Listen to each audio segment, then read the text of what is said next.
আপনারা সবাই ভালো করে জানেন আমরা এখন প্রত্যেকের হাতে একটা করে ফোন আছে। এই ফোনের মাধ্যমে আমরা প্রত্যেকেই বুঝতে পারছি যে কিভাবে আমরা আড়াল করা হচ্ছে আমাদেরকে, কিন্তু আমরা আড়ালের মধ্যে নেই। আমরা দিন রাত এক করতে পারি এই বিচারের জন্য।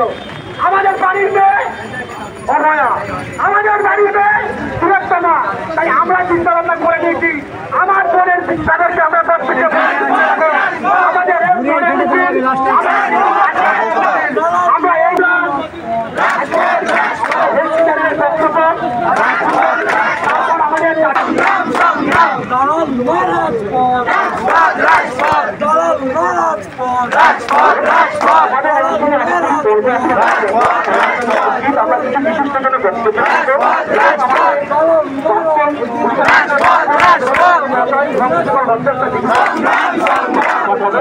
এখন